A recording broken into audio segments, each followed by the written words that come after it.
Good day everyone. Today we'll be continuing our discussion further with the solutions chapter. So in the last class, we have discussed some methods to express concentration of a solution. मैंने आपको कुछ methods के बारे में बताया था to express concentration of a solution. So today we will start discussing them one by one. हम एक एक करके उनको discuss करेंगे. So the first method to express concentration of a solution is percent by mass. So let us start with the percent by mass. देखते हैं percent by mass का मतलब क्या होता है. So percent by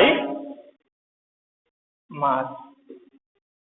So for each method of to express concentration of solution, her method के लिए मैं आपको पहले उसका mathematical formula बताऊंगा, ठीक है. First I will tell you the mathematical formula of the method to express concentration of the solution उस method का, and then we will discuss a very simple question based on that method just to familiarize you with the use of formula, ताकि आप formula का use अच्छे से समझ जाएं. So let us start with the percent by mass. So percent by mass का mathematical formula क्या होता है? Let us see that. So percent by mass of what? Of solute is equal to what? Mass of solute divided by mass of solution into 100. So ये percent by mass का mathematical formula होता है. क्या होता है? Mass of solute in the numerator divided by mass of solution in the denominator into 100 percentage में बदलने के लिए.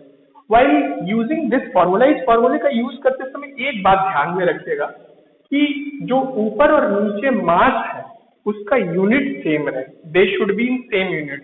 Means if you are substituting mass of solute in kg, put the mass of solution also in kg. If you are substituting mass of solute in gram, put mass of solution in gram. अगर mass of solute को आप milligram में रख दें तो mass of solution को भी milligram में रखिए. मतलब ऊपर और नीचे यूनिट सेम रखिएगा, नहीं तो result will not be correct. ठीक है. So this is the mathematical formula. Now let us discuss a very simple question to familiarize you with the formula, ताकि आप फॉर्मूले का यूज समझ जाएं. So the question says that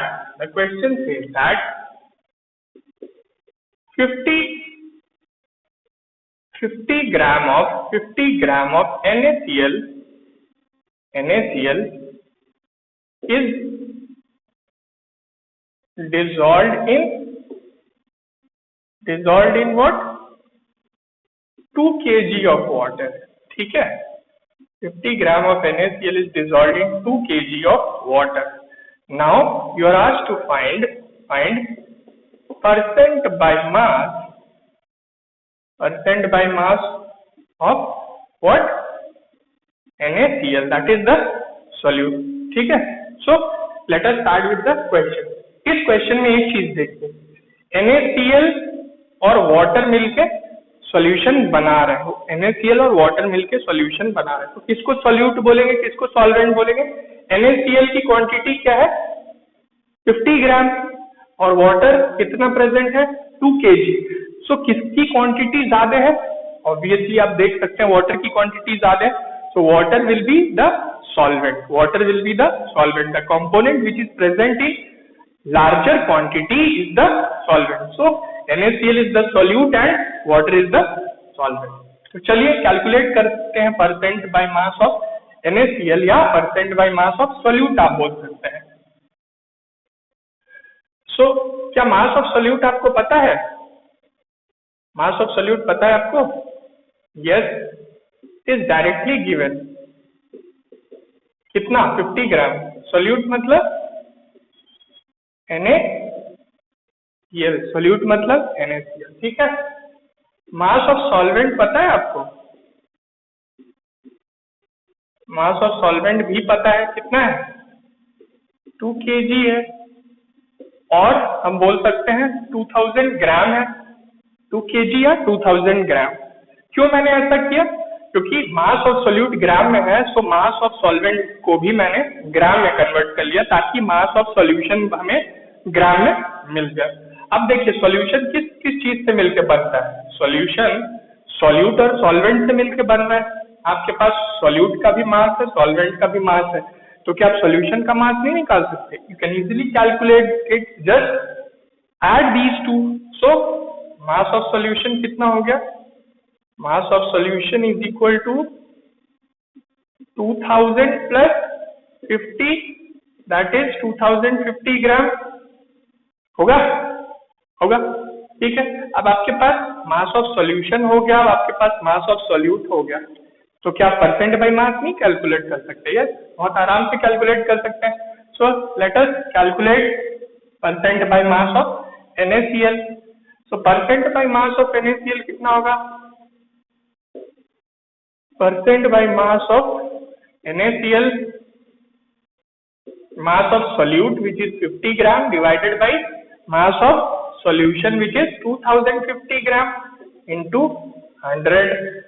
अब आप नहीं निकाल लेंगे, जो भी आंसर आएगा आप उसको परसेंटेज के फॉर्म में रिपोर्ट करेंगे। So kindly calculate this is a very simple mathematical calculation. इसको कैलकुलेट करके मुझे आंसर कमेंट सेक्शन में बताइएगा, so that I want to see that you are also involved in the topic. आप भी कुछ अपने तरफ से कंट्रीब्यूट कर, तो इसका आंसर कैलकुलेट करके मुझे कमेंट सेक्शन में जरूर बताइएगा, ठीक है।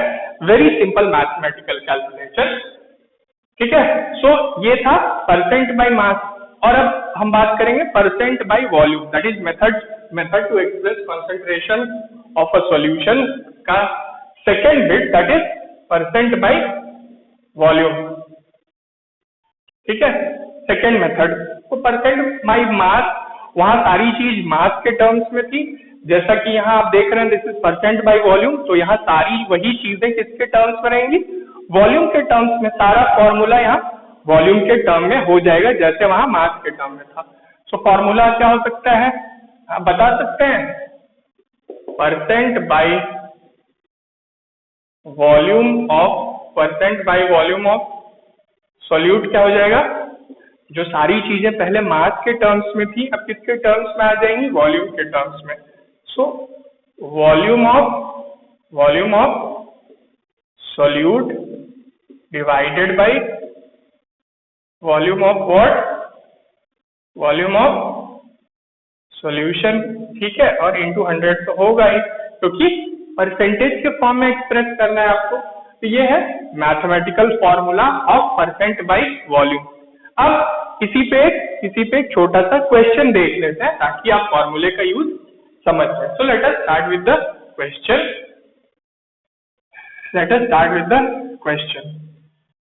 So the question says 30 ml of an unknown liquid, 30 ml of an unknown liquid A is dissolved in 5 liters of water. LTS stands for litre, ठीक है। 5 liters of water में 30 ml of liquid A dissolve कर दिया गया। Then find percent by volume of A। नहीं निकाल लेंगे आप, बहुत इजी क्वेश्चन है। अब देखिए, liquid A and water are forming the solution, ये दोनों मिलकर सॉल्यूशन बना रहे हैं। लिक्विड A का वॉल्यूम क्या है? 30 ml, और वाटर का वॉल्यूम क्या है? 5 लीटर।